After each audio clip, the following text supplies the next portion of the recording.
Beliau sangat luar biasa.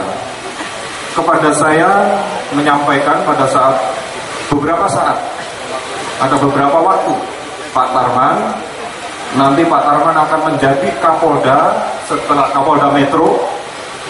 Setelah itu Pak Tarman akan menjadi Kapolri.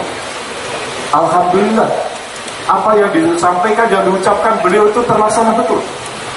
Saya tidak bermimpi waktu itu menjadi Kapolda Metro, jadi apalagi Kapolri. Cuman saya juga bersyukur, alhamdulillah, semasa hidupnya Gus Dur tidak mengatakan bahwa Pak Tarman nanti menjadi presiden.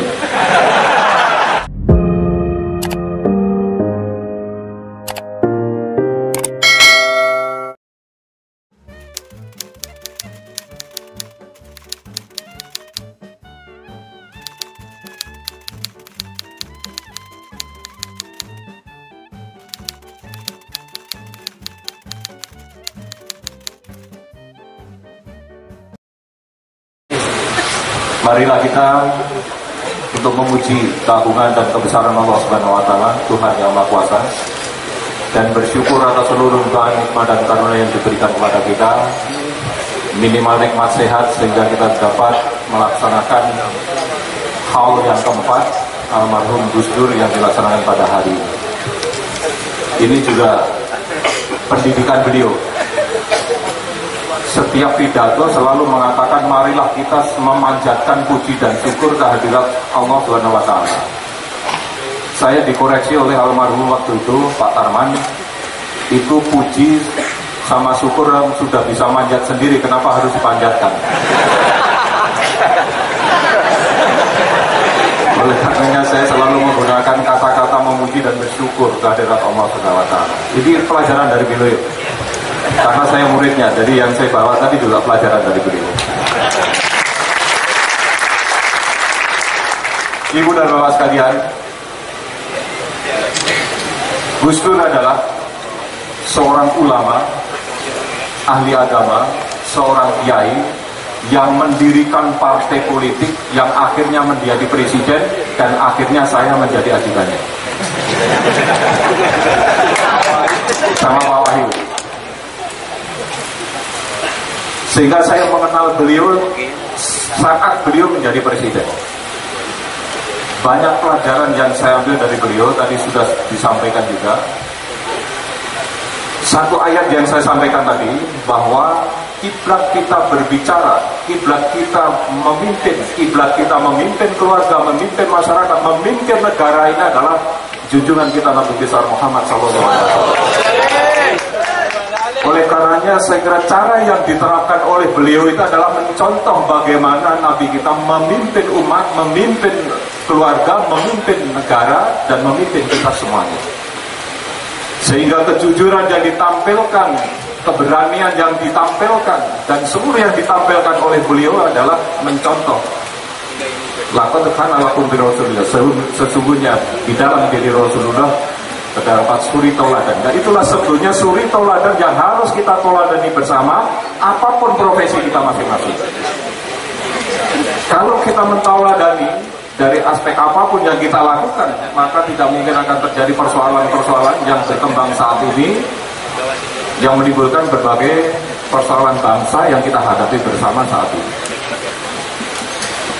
Dan tadi habis yang saya ambil juga, ini pelajaran dari beliau bahwa Muhammad diutus ke muka bumi ini hanyalah untuk menyempurnakan akhlak. Berarti apa yang harus kita perbaiki adalah kenapa bangsa ini seperti ini, karena salah satu faktor pendukungnya adalah akhlak yang tidak baik. Oleh karenanya yang hadir pada malam ini adalah santri-santri, mudah-mudahan ada yang mewarisi almarhum Gus Dur, ada yang menjadi presiden. Beliau sangat luar biasa.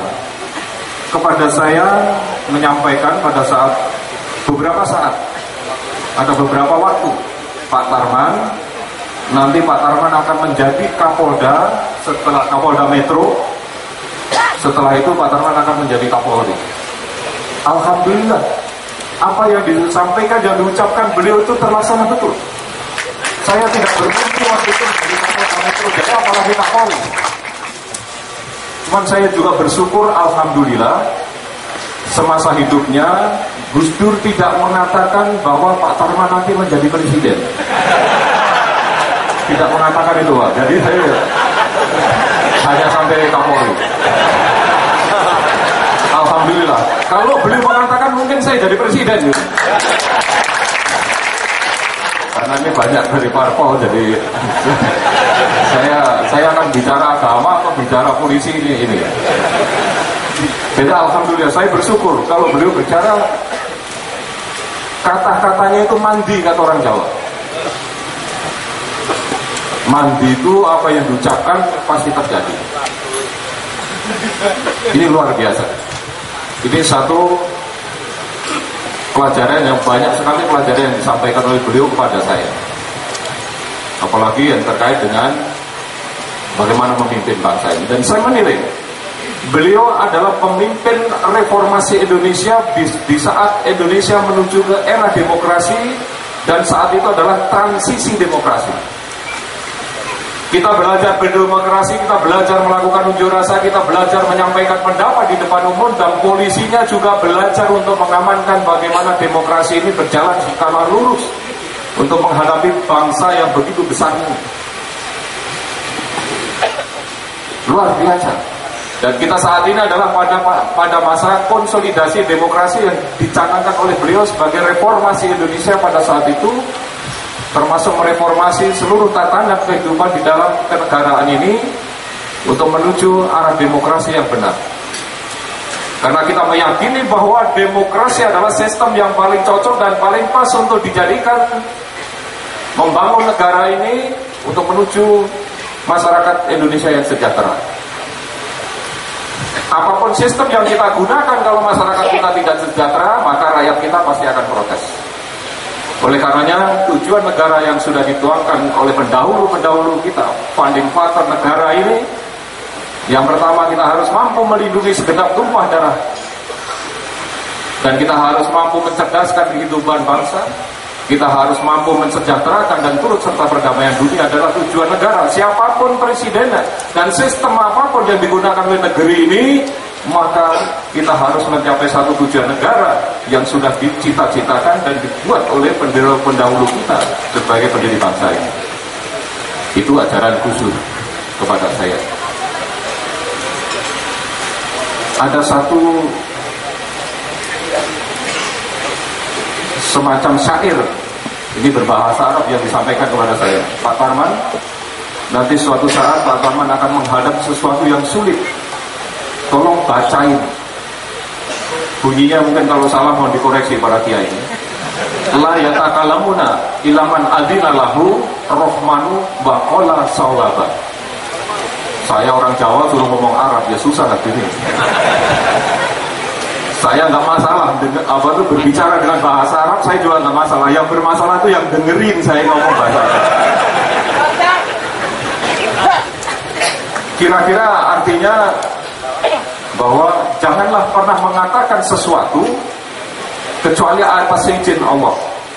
Nah, saya pernah mengalami sulit untuk menuju menjadi Kapolri ini, sehingga itu saya baca terus sehingga orang-orang akhirnya memilih saya menjadi Kapolri.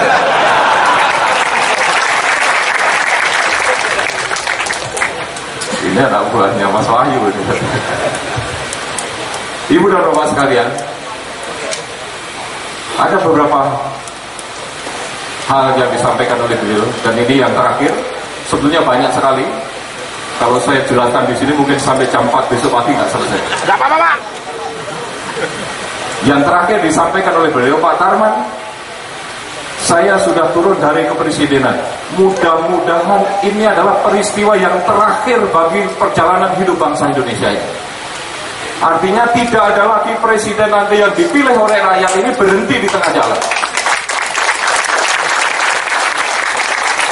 Kita bangsa yang besar dan memiliki cita-cita yang sangat luhur yang dibangun oleh bangsa kita, dan kita memilih presiden kita secara demokratis. Setelah kita pilih, mari kita dukung bersama untuk mensejahterakan rakyat kita. Kritik boleh disampaikan,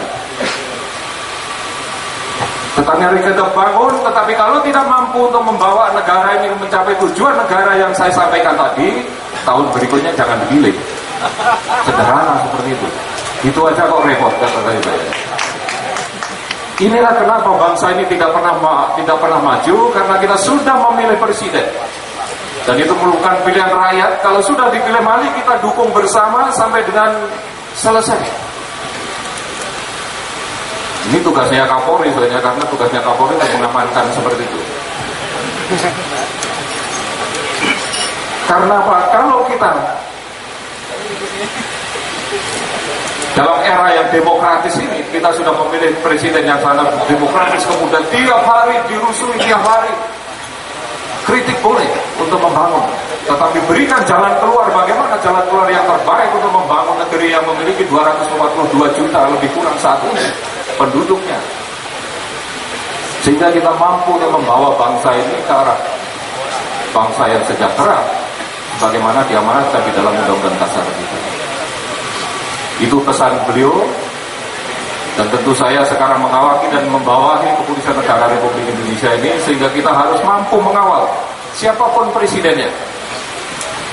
Tadi sudah disampaikan bahwa Gus Dur tidak menyampaikan kepada saya, nanti Pak Tarman itu nggak sampai wafat pun nggak disampaikan kepada saya. Sehingga saya berani ngomong ini dari aspek keamanan. Yang paling akhir, beliau adalah seorang pemberani. Bahkan mungkin nekat kalau saya menilai itu. Kenapa? Beliau melihat bagaimana berbagai korupsi yang ada di kementerian. Tetapi menteri-menteri yang ditunjuk itu ternyata tidak mampu untuk mengembalikan atau memimpin kementeriannya supaya tidak korupsi, sehingga menteri-menterinya diganti. Saya ingatkan sama beliau, Pak, ini kan koalisinya seperti itu. Pak, kalau korupsi terus berjalan seperti itu, ganti aja. Lupa kalau menterinya itu menteri koalisi, akhirnya ya di impeachment akhirnya. Saya ikut lengser, sama-sama. Dan beliau disampaikan, Pak Tarman, saya itu lebih sedih kehilangan CD saya Beethoven daripada saya lengser dari kursi presiden. Itu disampaikan ke saya. Saya akhirnya nyari kemana itu, ternyata ada di mobil saya tuh, CD-nya beliau. Kita doakan semoga apa yang sudah disampaikan oleh beliau kepada kita semuanya, kita bisa melanjutkan cita-cita luhurnya.